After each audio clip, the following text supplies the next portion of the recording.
E aí, povo, como é que tá tu? Como é que tu tá? Tás bem?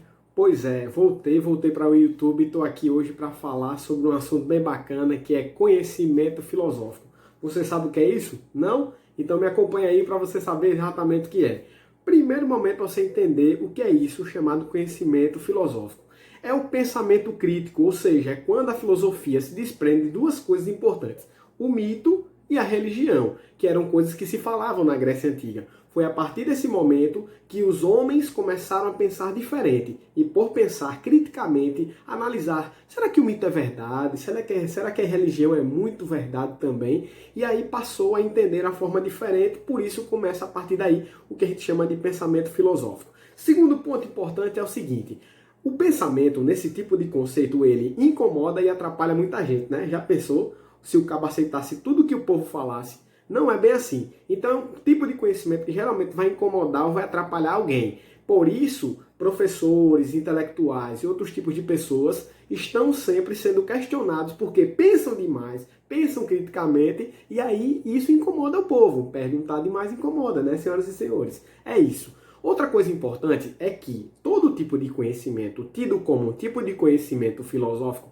ele estabelece o que nós chamamos de crítica, sempre em busca de uma verdade. Ou seja, sempre uma ação gera uma reação. No caso da ação aí, o perguntar gera uma reação nas pessoas que é, por exemplo, não gostar. Mas elas esquecem de entender que é a partir desse tipo de conhecimento, é a partir desse tipo de pensamento que as coisas se constroem. Portanto, perguntar é muito bom, pois assim, filosoficamente, nós chegamos ao que chamamos de verdade.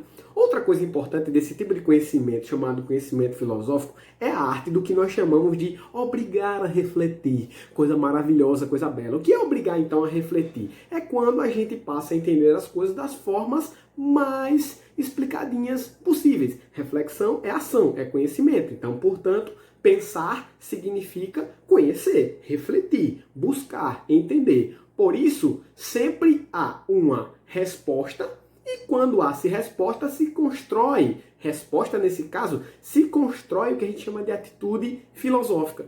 Então, quando a gente constrói um diálogo, a gente constrói o que a gente chama de atitude filosófica. E isso é muito legal, isso é muito bacana. E para finalizar este vídeo, eu falo exatamente de um conceito muito importante também do pensamento filosófico. De onde é que ele nasce, bebês e bebezas? Ele nasce exatamente de onde? Ele nasce de uma aventura. É o buscar, é o entender. Daquilo que eu iniciei lá no iniciozinho do vídeo, que era sobre mito e religião. Questionar, se perguntar. E é assim que se nasce. De uma aventura, nasce o conhecer. Nasce assim, então, o conhecimento filosófico. Se você gostou, dá um like. Se você gostou, compartilhe o canal. E a partir de agora eu estou de volta no YouTube com vocês. Um grande abraço. Assina as notificações. Não é assinar, mas assina mesmo. Valeu!